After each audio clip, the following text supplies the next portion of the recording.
When I started looking into Web3 specifically, and I saw how the concept of tokenization and the concept of shared ownership was going to completely, change the paradigm of what we as consumers on the internet are used to, I think this could be an absolute game changer. I think that this is going to change the fabric of how us on the internet interact and behave, and this is going to form the business models of the future.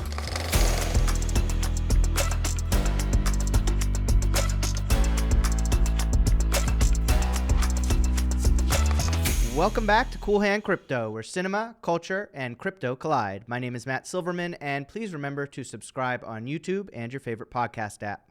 Today's guest is here to tell us about a new Web3 platform that focuses on tokenization and its utility for really any individual, influencer, organization, or business. There's a lot to unpack there, so if you're already lost with that sentence, take a deep breath, keep your ears opened, and buckle up as we explore the wild world of Web3. Founder and CEO of BitFans, Anthony Kang, welcome to the show. Thank you, Matt. Lovely to be here. Let's start with how you got into Web3 and crypto. It's really interesting for me to see how sort of people's previous life has transformed them into this new world, but really how it's set them up to be successful. The quick background story with that is one of my good friends is a software engineer. And he was somebody who was just always in my ear about crypto. He's heavily involved in the DeFi space and the NFT space. And just over the months, he'd be talking about all the latest developments in the industries. And I thought, from the periphery, I thought quite interesting, but it just it just didn't capture me fully because he was coming more from the DeFi side of things. Then maybe about the fourth catch up with him, I thought, why don't I look into this a little bit and just see what this whole blockchain and crypto thing is about. When I started looking into Web3 specifically, and I saw how the concept of tokenization and the concept of shared ownership was going to completely, change the paradigm of what we as consumers on the internet are used to, I think this could be an absolute game changer. I think that this is going to change the fabric of how us on the internet interact and behave, and this is going to form the business models of the future. So my background is quite mixed in the sense where I've worked in a few different industries. I originally started off in a sales and marketing background, then I transitioned into the finance world, working for a private investment fund, doing some M&A acquisitions, and then I switched over into tech, and I was working for a SaaS company where we were basically helping CEOs of large organizations with their enterprise-wide culture and helping them build high-performance cultures for their larger organizations. So through those experiences, Matt, I got a good taste of business at different levels with from a different lens, if you will. And I just thought, I think I can use all these skills, these business development skills that I've put together to try and really add value to this Web3 space. I think if there's one thing that the crypto industry is probably lacking, and I think that's changing rapidly now, is guys who have that traditional business development world experience. There are a lot of very intelligent technical people in the crypto world, guys who could code up the most fantastic solutions.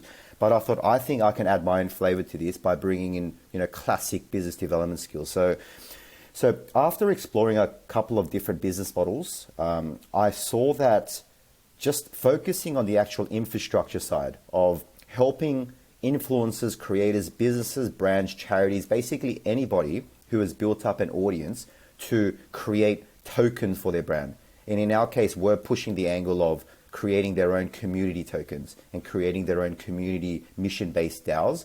If we could contribute in that sense, we think this could be massive. And I think that in the next, over the next decade or so, we are going to see DAOs pop up everywhere. We're going to see different creators and influencers release their own community tokens where they're going to unite their communities around the shared mission where everyone is working together in this community-run and community-owned organization. Absolutely. I also feel the same promise for all of this technology, and I see where it's going, and I'm also trying to build infrastructure that will help people, and so I love what you're doing, and I really do think there's a great future for all this. What I want to do, and I hope you'll bear with me a little bit, because the number one criticism I get from this show, and this is from very smart people listening to this show, is they say, I listened to your whole episode and I don't know what you're talking about. I can't follow. What is it you're talking about? So I'm hoping before we get into BitFans, I want to sort of define some of these terms so that everyone can follow this conversation and get to the end with us. So let's start with, what is Web3 and what is tokenization? I think with this question, everyone has a slightly different nuanced view and way of interpreting it based on, I suppose, what they're focusing on and trying to build. The way I view Web3 and tokenization, Matt, is so Web3 is an internet that is owned collectively by both the platform and the users itself. And there needs to be a mechanism. There needs to be some sort of tool, asset, or device in the middle that connects everyone together. And this is really where the tokenization part comes in, because in the case of BitFans, for example, we're a Web3, crypto company, basically a technology business. And we have something called the BitFans token. So the BitFans token is something that the users can purchase or earn through giveaway competitions and so forth. And once they acquire the BitFans token, they can use it to interact on our platform. They can use it to pay for fees. They can use it to buy different tokens.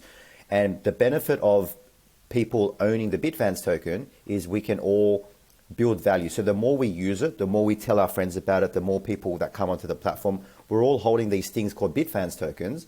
So the more attention and activity that comes through it, theoretically, because I can't make promises on what happens with prices or things, but theoretically the price of the BitFans token can increase. So if you're a user on the platform, Matt, and you're using the BitFans tokens to interact with the platform, and you're helping to build up the community, and the token price increases over time, then for the first time, you can actually be a user of a technology platform and actually benefit and share in the upside growth of the brand. And the reason why this is possible is because of this thing called a token. That is the thing that sits in the middle that unites the company, the platform, and the users all together. How is a token and tokenization different than a stock or shares? I would say that they share similar attributes depending on how the business has set up their token for their specific industry and niche and what they're targeting on. So in the case of BitFans the token is not a security per se. So it's more of a token that has utility. And in the case of BitFans, people are able to use the token to pay for fees on the platform. Token holders will be able to use their tokens, one token equals one vote, as a way to govern the future direction of the BitFans platform and the DAO. So our vision over the next couple of years is to fully exit to the community and become a complete DAO structure. So Matt, if you own 1,000 BitFans tokens, you have the ability to vote in future proposals and have your tokens be worth 1,000 votes. So we're building a lot of utility around the BitFans tokens. We're also going to offer special VIP perks and benefits. You get access to our Discord, private, certain VIP sections and so forth. You get access to merch, exclusive content. So it's similar in nature, but it depends on if the company is setting up the token as a security, like a share, or if they're setting it more as a utility token. But there are a lot of similar benefits that you can obtain from both the token. It's similar to shares in that sense. Maybe this question doesn't have a great answer because I think it's all unfolding before our eyes, but is BitFans operating in the US? Because I've talked to other companies who said, we're not operating in the US because of securities issues and because of things that are honestly above my head to explain. I'm a resident of Australia, so I'm based out of Sydney in Australia. So we're an Australian-based company. But you are right, Matt. When it comes to corporation establishment and stuff like that, there are so many more crypto jurisdiction-friendly places out there. So because BitFans is still in the earlier stages and we're building up the company, when the time is right, we probably will end up setting up in a more crypto-friendly jurisdiction. Now, to give credit to Australia, Australia is, from a law perspective, a very advanced crypto regulation country. So they're trying to usher in a lot of quick regulation that makes sense. So we may end up staying in Australia, but I do understand why a lot of people probably want to avoid the US, because the US, being the big country and the great country that it is, it's filled with so many different states. Each state sort of operates like its own country with its own rules and regulations. So it can get quite confusing. And I think what people do is they just choose to set up offshore somewhere because it just makes it easy to deal with regulation. Is the goal, though, to have users of BitFans from all over the world? Absolutely. So as long as they abide by all the know your customer regulations. So the one big thing in crypto is anybody who uses or interacts with crypto needs to pass identity checks, because we just need to make sure that they're not money launderers or criminals of any sort. So the BitFans platform will have all of those KYC checks in place. And in terms of when people want to convert their cryptos that they might trade on our platform onto a different platform, then they'll have to basically make sure they're from the right jurisdictions in the US in order to be able to cash it out where the tax laws have been set up.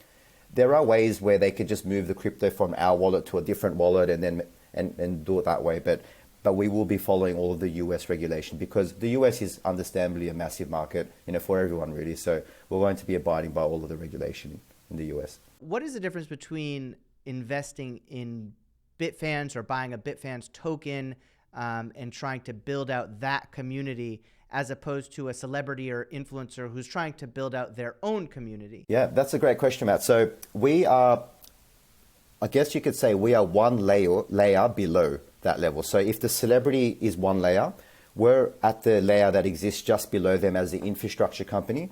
So my mission, Matt, is actually to onboard the next 10,000 influencers into the world of crypto and help them create their DAOs, help them with all of the crypto related, token minting. How do I list a token? How do I help promote this? That whole kit and caboodle, because crypto is confusing. It's still at a phase of its life cycle where, we talk to people about, how do you set up a MetaMask? What's a MetaMask? How do you set up an account on Binance? How do I buy BNB? All these things, it's just, we're speaking a different language, we're speaking alien to people. So I just feel one of the biggest things that we can add value as a company is education. And then I thought, well, how do we take this one level further? Why don't we just do like most of the things for them? Why don't we actually hold their hand literally and guide them through the entire process? Because the industry needs that right now. And if BitFans does a good job at executing on onboarding creators, the 10,000 goal is over the next 5 years. But initially we're starting with, the first 5 at a time, first 10 at a time. We're going to onboard the right people. And the beautiful thing is they all have access to their audiences. They've got the 20,000, 50,000, 100,000, million followers. So that's our way of contributing. And so we exist below the celebrity layer, and we're actually working with them to bring them on, and therefore their audiences also. That's fantastic. And I agree. The education part is so important with anyone working in this space. Otherwise, people get lost so quickly.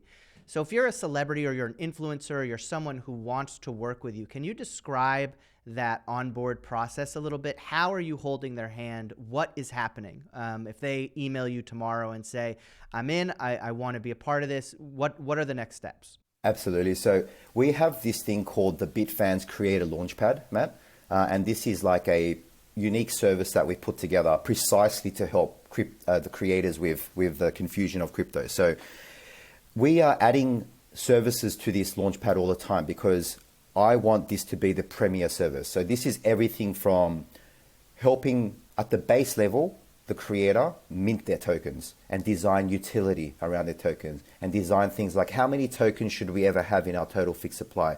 At what interval should we slowly sell, the bank account worth of tokens that we have? Then we help with everything from branding. So a lot of creators who might be, say, on Facebook or Instagram, whatever it might be, they might have some sort of an idea of what their brand represents, but they would have, in a lot of cases, they never really mapped it out in a lot of detail. They don't really have the brand aesthetic, the brand kit put together. So we can help them with the branding side so that all of the collateral that they release is all consistent and very clear to the market. Then when it comes to the promotion phase, a lot of content creators need help with, producing the content. What type of videos do we need to put out? What type of graphics posts? What kind of articles do we need to put out? So my team can help with all of that and guidance around that. Then when it comes to promoting the tokens, they might need guidance around the PR and media. Are there any journalists? Are there any publications that you might be able to help get exposure for our DAOs? So that entire process, literally the systematic step-by-step, we've really engineered this process and we are honing it and improving it all the time. We're actually running our first official cohort through this process now, and all of these services are coming in really handy. And just want to get to the point where creators just think, if I want to launch my own DAO which is centered around a mission that I think I can rally my followers and community behind. And I want to create my own community token. Who can I reach out to where I just know they'll look after me? And they've got pretty much every piece covered. And I hope that the detail that I've covered in terms of the services we provide provides an indication, but let me know if you need any clarity on anything.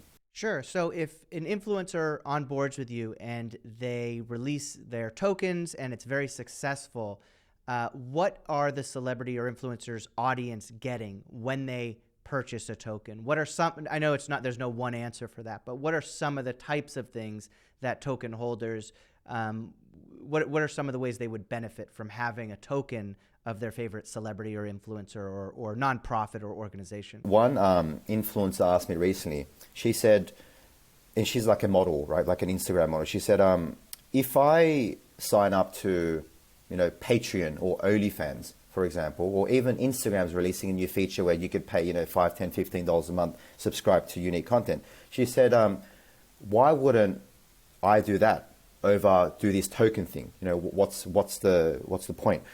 And I said to her, the biggest paradigm shift is if your users subscribe to your Patreon account or your Instagram subscription account and they pay you the $10 a month, the transaction that's happening in that structure is Matt gives the girl $10 a month to get access to exclusive Instagram content. So it's a one-way transaction. You give the content, she gives the content to you, you give the $10, and that's done. And I said, but think about it this way. What tokens does, and this is true to the Web3 narrative, is imagine if they could buy, for example, $10 worth of tokens from you, right? Or even if they don't buy it from you, you have the ability to airdrop a whole bunch of your tokens to your loyal subscribers and followers, where you're saying, you're supporting me by giving me money anyway, so thank you for that, but here's something back. Here's this token back to you where you're now a co-owner, in a sense, of my community. So you have these tokens, you're more incentivized to help me grow this. I'm more incentivized because I've got token holders. I want to look after you guys and make sure these tokens are, have utility and value. And that's the big paradigm shift of Web3. And then when she heard that, light bulb moment went off, she got it. And this is really, I think, what is going to be the big game-changing element, of Web3 and how it's going to impact our lives over the next decade, quite seriously. I agree. And I just want to clarify from that example, I am not buying OnlyFans tokens or Instagram tokens, whatever. Instagram subscription tokens, yeah, sure. With tokens, can you talk a little bit about the difference between the utility of a token versus owning a token that will have value in of itself, something that the holder would maybe just have they're investing in a token that they feel will raise in value versus actually getting something from it, like concert tickets or a private interview or something.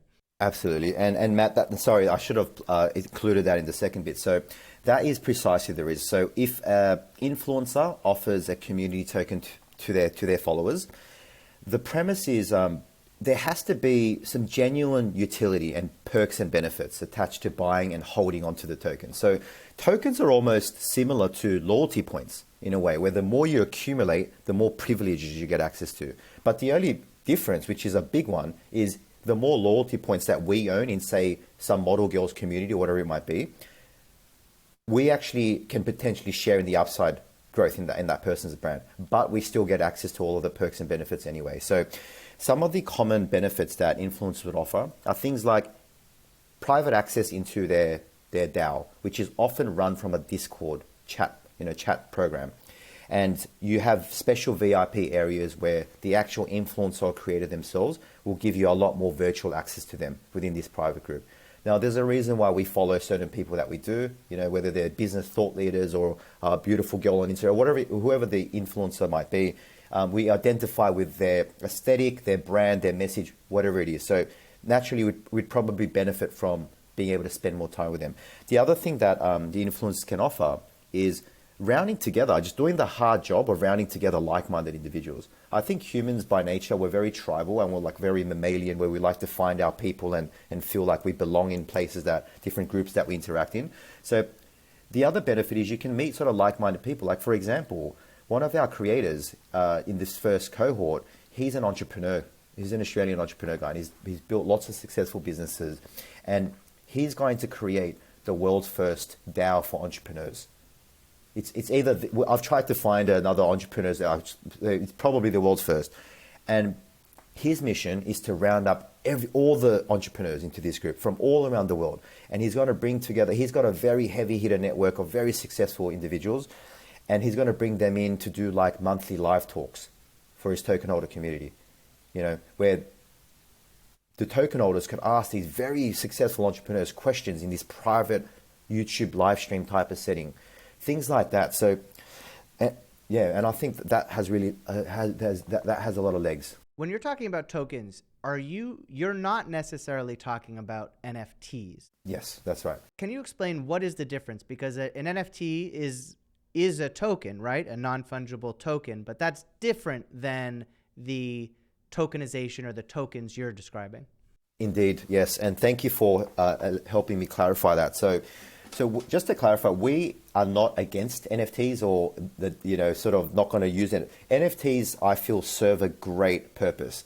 Now, NFTs generally are sold in a sense where, so by nature, they're one-of-a-kind assets. So no two NFTs, although the image or the artwork might be the same, it's got a unique identifier. So they're all technically unique individual digital assets. Now, community tokens, they're all the same. So if I own one community token in Australia and Matt owns one community token in the US, it's the same thing. It's got the same value. I can send you one, you can send me one back. We just sent each other the exact same thing. Whereas if I send you an NFT that I have from a collection and you send me your one, we're exchanging two unique assets. So I view NFTs more as a product that a creator can release once they have their DAO set up and once they have the community token set up, where if they want to raise some funds or build some revenue for their DAO, because a DAO is basically a modern day 21st century organization is the way I'd like to phrase it, where it's a modern organization because it's an organization where it's basically community run and community owned, i.e. via the token holders or the community token holders. So these organizations can benefit from extra revenue, right? So if let's just say an influencer, a YouTuber who might be, like a content creator, a content creator creates a DAO, like a comedy DAO. He releases a community token for that DAO, and their mission is to bring comedy to the world, at scale, and make people appreciate their unique style of, say, dry comedy, for example. So in order to do more marketing and promotion, they can really benefit from having a war chest in their treasury. So that creator could release a collection of NFTs, for example. That could be memes of something funny. And he or she could sell those memes, those NFT, that 10,000 NFT collection, both to their community and other people on OpenSea and different marketplaces. And all the money that they raise from that, they can use that to fund the community treasury or the bank account for their comedy DAO. So I think NFTs have a great place to play, but I view them more as products that you can utilize to generate revenue, to fund the DAO and keep the community alive. And the first person, Matt, I actually heard this idea from, to give credit where credit is due, is the CEO of a company called Socios. This guy called Alex Dreyfus. So Socios, they're doing these things called fan tokens, which is very similar to community tokens, but they've signed up a whole bunch of sports teams. They've signed up NBA team, all the NBA teams, Major League Baseball teams, big soccer teams, the Barcelonas, Juventuses of the world. They've signed up the UFC, big organizations, and they're doing these fan/community tokens for sports organizations and their fans. And when he was asked in an interview like a year and a half or so, they said, how are you using NFTs in all of this? Because you guys have these sort of tokens that are all the same, but where do NFTs fit in? And he just said, he just views NFTs more as a reward.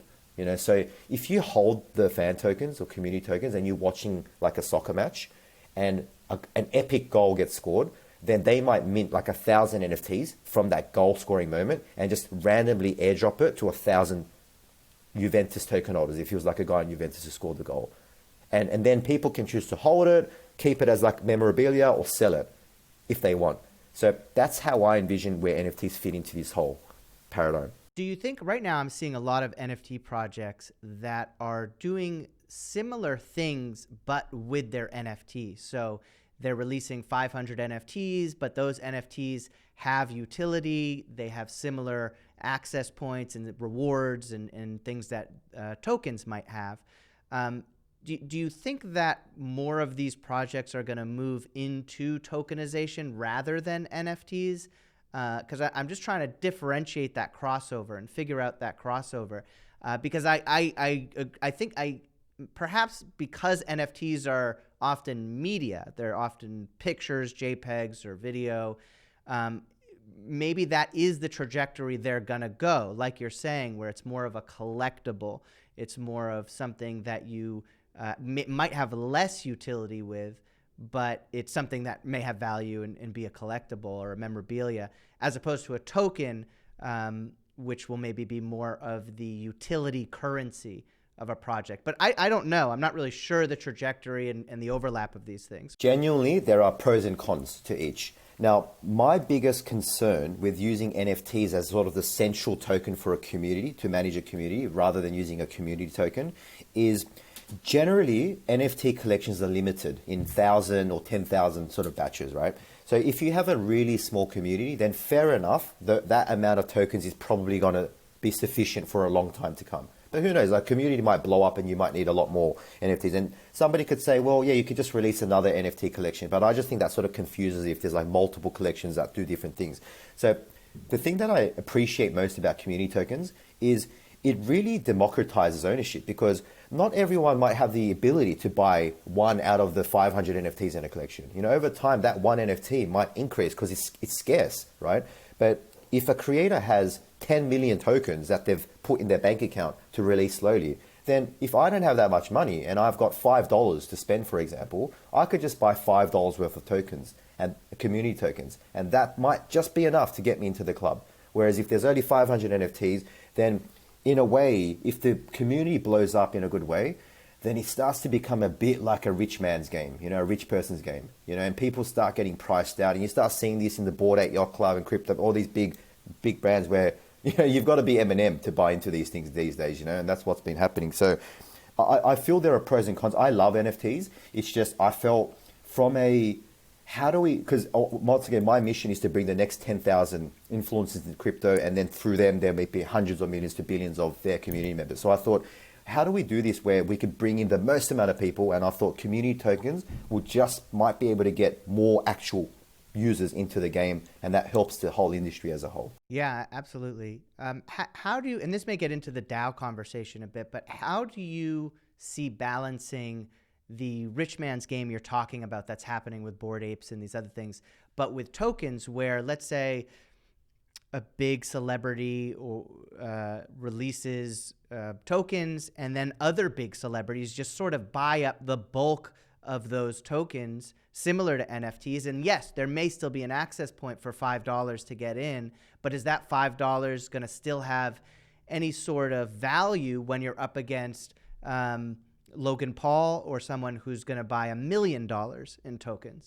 Yeah, and appreciate that, because you're essentially describing whales, right? Whales who can come in and just get a whole bunch of whatever it is, NFTs or community tokens. So the way we counteract that, Matt, is when our platform's token marketplace goes live, we're going to actually set minimums and maximums per user account, which precisely prevents this one rich woman or man coming in and just buying up the whole supply. So for example, Matt, if you had, say, 10 million tokens in your supply and you thought, I'm going to sell 1 million tokens every year, you know, either like in little bits and bobs or just at the end of the year, 1 million tokens go live. So when your tokens go live on the 1st of January of each year and there's 1 million for sale, once again, we can limit people by minimums and maximums. And that once again provides the most amount of unique people to come in and buy your tokens. What is a DAO? Yeah, so a DAO is, I like to call it, it's just, you know, I view it, and I don't know if it's like the most accurate thing, because I feel the definition, once again, just depends on who you talk to. But I like to just call it like a 21st century organization that is a community-run, community-owned organization. So it's an organization for the community, by the community. And what unites the community members together is there's something called a community token, which you need to buy in order to have meaningful influence within the community. So you could join a DAO and not own the community token. It would just restrict you to certain areas. But if you want to play an active role by being able to use your tokens to vote on important proposals and have more interaction with the project leaders and founders, then you should probably buy a couple of these community tokens and sort of get more involved. The promise of DAOs are that they're decentralized. I've seen a lot of different projects call themselves DAOs, and they're not decentralized, or they're maybe they want to be decentralized and they're working on decentralized, and that's a different phase coming down the road. But I've yet to see many, if any, that are truly decentralized.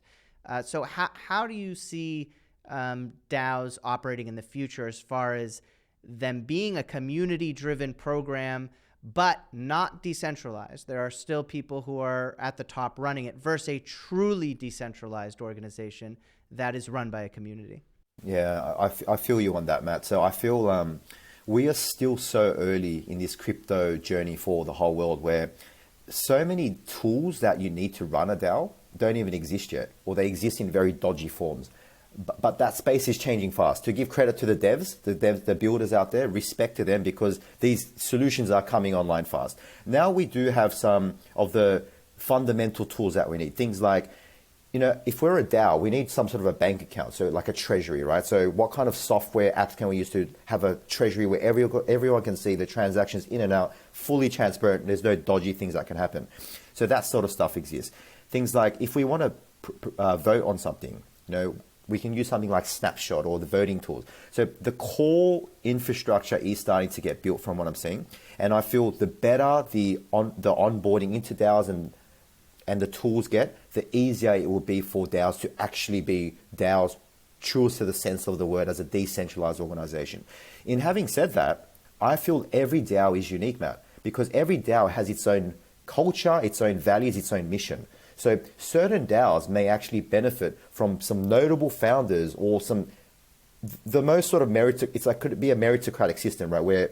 Where the founders or the leaders are the most capable people to lead the DAO moving forward. So if these individuals are at the helm and they're best poised to help the DAO achieve its mission, and the community members believe in these people, and they can vote once a year anyway to decide if they want to keep them as the leaders or not, then why not? Because at the end of the day, it's just about the DAOs achieving the mission. So I feel the concept of all of the DAOs in the future going 100% decentralized, that is not realistic. I think there's going to be a spectrum of decentralization, and depending on what each DAO community needs, they're going to fall on different plots, on that graph.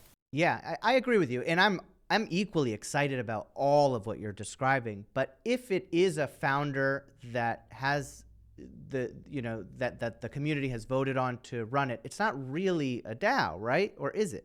Well, if the DAO is united by a community token, and the token holders still have the ability to kick the founder out if the founder just does something dodgy, or I think that is a key thing that differentiates a typical company to a DAO. Yep, that makes sense. The metaverse. What do you see? What is the metaverse?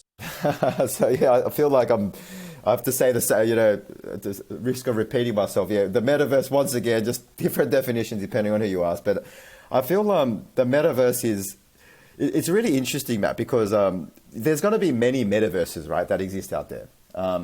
We've got all the big companies, the Facebooks of the world, and everyone's going to jump onto the metaverse bandwagon, right? They're all going to have their own. Even so I'm South Korean by background, and even the city of Seoul, they came out and said they're going to create like a realistic Seoul metaverse within the next couple of years. So there's going to be all these different metaverses or sort of virtual lands that we can visit. And what's really exciting about this is, NFTs, community tokens, and DAOs. The way I see this playing out is all these different DAOs are going to establish sort of their own areas, right? In metaverse. So they're going to be like almost like mini sort of towns, mini cities, mini localities that you could visit. And when you visit the DAO in, Decentraland or Sandboxes, this coordination location, you're going to go there. You're going to see a very unique looking place. They're all going to have like their own community token that's unique, and they're probably going to walk into the front door. There's going to be like something you can read that explains what the DAO is about, the mission, how to buy their community tokens, who their sort of main people are, this and that. So I feel it's going to be interesting. There's going to be all these internet tribes forming, and they're probably going to be different DAOs that have their, their different community tokens. So, and we're going to have the option to just like travel between different internet tribes and find the ones that are meaningful for us, the missions that we resonate with, we want to contribute to.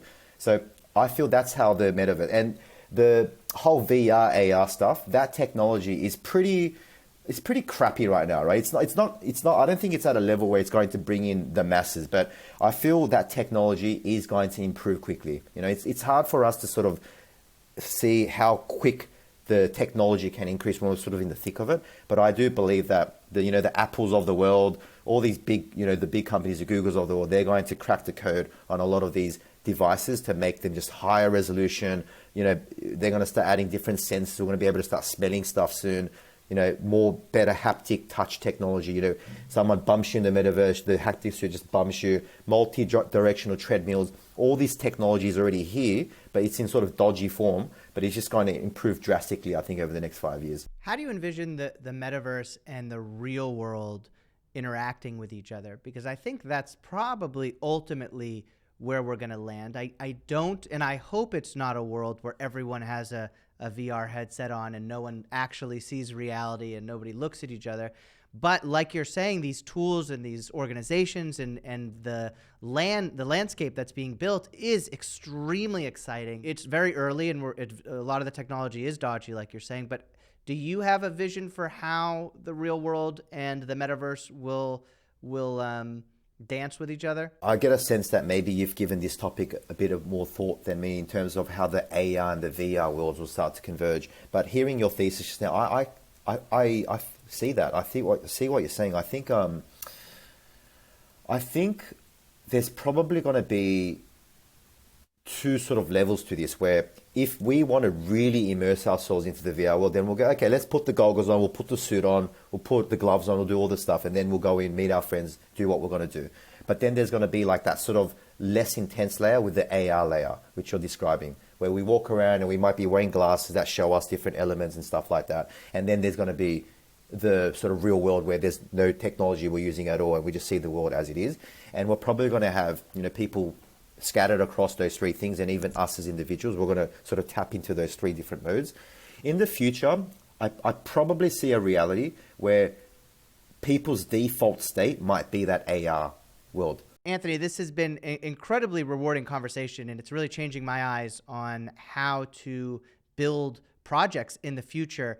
To wrap up, give us your high-level view of why you're so excited about Web3, and let people know where we can reach you. Thanks, Matt, and really enjoyed this chat as well, by the way.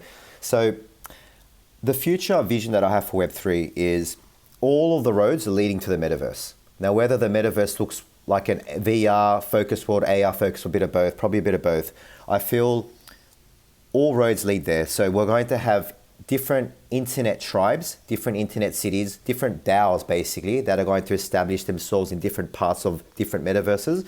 And in order to join these little tribes or cities, you'll have to, buy the community tokens, maybe buy some NFTs to gain entry into their little city. And we'll all have our own pockets of places all around the metaverse where we resonate, with these different DAOs that exist out there. We want to sort of help support and grow their missions.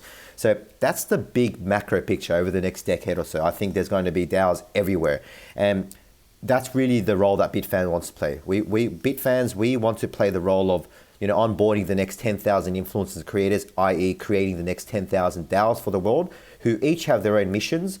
And I feel there's a lot of charity that's going to go into this, because a lot of the influencers we've spoken to already are very big on donating to different charitable causes. So I think collectively, when we have these 10,000 DAOs launched over the next 5 years or so, eventually there's going to be a lot of net good that's going to come, out of this significantly. So we want to contribute to that vision, Matt, and basically our way of doing that is through DAO creation and community token minting, eventually NFTs and so forth. So the best way to find us, Matt, is just if people want to join our Discord group, because our DAO, BitFans is a DAO itself, we practice what we preach here.